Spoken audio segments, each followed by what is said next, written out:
Football ചരിത്രത്തിലെ ചില നിമിഷങ്ങൾ കാലം എത്ര കഴിഞ്ഞാലും ആരാധകരുടെ മനസ്സിൽ നിറഞ്ഞു നിൽക്കുന്നു.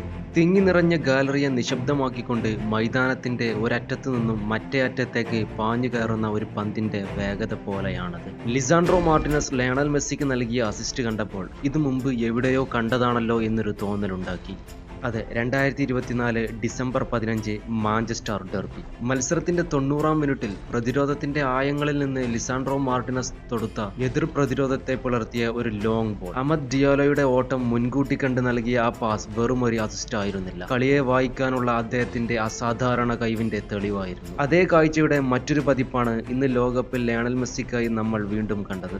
കോപ്പ വർദ്ധക്കെതിരെ മത്സരത്തിൽ മാർട്ടിനസ് ഒരു സെന്റർ ബാക്ക് മാത്രമായിരുന്നില്ല, അർജന്റീനയുടെ ബിൽഡപ്പിന്റെ ആദ്യ പ്ലേമേക്കർ ആയിരുന്നു അദ്ദേഹം. ബാക്ക് ലൈനിൽ നിന്ന് മധ്യനിരയിലേക്കും മുന്നേറ്റ നിരയിലേക്കും കളിയെ മുന്നോട്ട് കൊണ്ടുപോകുന്നതിൽ അദ്ദേഹത്തിന്റെ തീരുമാനങ്ങളും പാസിംഗ് നിലവാരവും അർജന്റീനയുടെ റിതം തന്നെ നിർണയിച്ചു. അതിന്റെ തെളിവാണ് മത്സരത്തിലെ കണക്കുകൾ. ഒരു ഗോൾ, ഒരു അസിസ്റ്റ്, ഒരു ബിഗ് ചാൻസ് ക്രിയേറ്റ് ചെയ്തു. ട്രിബിളുകളെല്ലാം വിജയകരം. 6-ൽ 5 ലോങ് ബോളുകളും കൃത്യമായി ലക്ഷ്യത്തിലെത്തി. 6 ക്ലിയറൻസുകൾ, 4 റിക്കവറികൾ, 3 ഏരിയ ഡ്യൂവലുകൾ, 2 വിജയിച്ചു. മത്സരത്തിൽ ഏറ്റവും കൂടുതൽ പാസുകൾ പൂർത്തിയാക്കിയതും ഫൈനൽ തേർഡിലേക്ക് 21 പാസുകൾ എത്തിച്ചതും അദ്ദേഹമാണ്. ഈ കണക്കുകൾ പറയുന്നത് ഒരു കാര്യം മാത്രമാണ്: മാർട്ടിനസ് ഇന്ന് പ്രതിരോധം മാത്രം ചെയ്തില്ല, അർജന്റീനയുടെ ആക്രമണങ്ങൾ ആരംഭിക്കുകയും കളിയുടെ ടെമ്പോ നിയന്ത്രിക്കുകയും ചെയ്ത പ്രധാന താരമായി മാറി. മാഞ്ചസ്റ്റർ യുണൈറ്റഡിന്റെ ചുവപ്പ് ജേഴ്സിയിലായാലും അർജന്റീനയുടെ നീലയും വെള്ളയും ജേഴ്സിയിലായാലും ഒരു കാര്യം മാത്രം മാറുന്നില്ല: വലിയ മത്സരങ്ങൾ വരുമ്പോൾ വലിയ പ്രകടനവുമായി മുന്നിൽ നിൽക്കുന്ന താരമാണ് ലിസാൻഡ്രോ മാർട്ടിനസ്.